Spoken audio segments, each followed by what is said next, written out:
Friends, అంబర్పేటలో ఈ హాస్పిటల్కి వచ్చినాం. కనిపిస్తుందా పేరు? అన్ని లైట్సే ఉన్నాయి. దూరం నుంచి చూస్తే కనిపిస్తుంది కదా.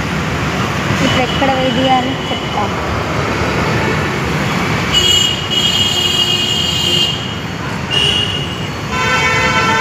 ఇక్కడ కొడదానికి ఆడ కనబడతలేదు. హాస్పిటల్కి డెంటిస్ట్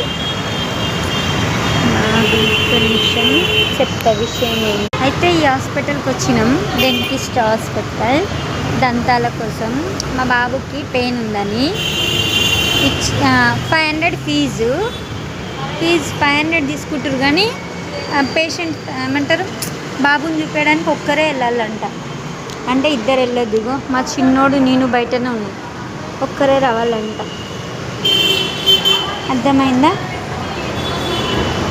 ఫీజు 500. ఎంత మంచి ట్రీట్మెంట్. ఇంకా వాళ్ళకి ప్రౌడ్. అసలు వాళ్ళు ట్రీట్మెంట్ ఎట్లా చేస్తారో చూడాలి, తగ్గుతుందా లేదా. ఏమైందిరా? ఏమన్నారా? ఏమంట? పన్నుకేమో పెడతా అన్నదా? ఎట్లా మాట్లాడుతుంది? మంచిగా మాట్లాడుతుందా? ఇక్కడ రా, సరిగా నిలబడు. గట్వై కింద పడతావా?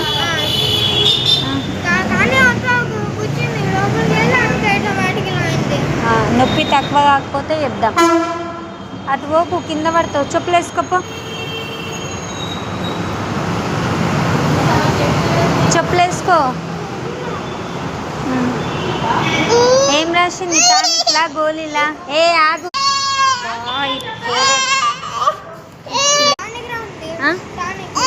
టానికా? ఏ ఇస్మై, ఈ పిల్లగాడు ఒకటే ఏడుస్తాడు తల్లి.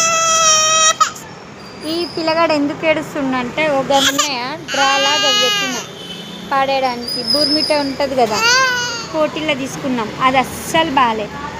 అది మనం తిని చూసినాం. పిల్లలకు డైరెక్ట్ ఇస్తే ఎట్లుంటుండే చెప్పు. బాగాలే. పాడేయడానికి అడబెట్టిన, దాన్ని తీసుకొని ఏడుస్తుండు వాడు. చూడండి, దాన్ని తీసుకోవడానికి ఏడుస్తుంది. అది బాగాలే. కొద్దిగా తిని చూసిన. అదే మనం తినకుండా డైరెక్ట్ పిల్లలకి ఇస్తే వాంతులు గింతులు అవుతాయి.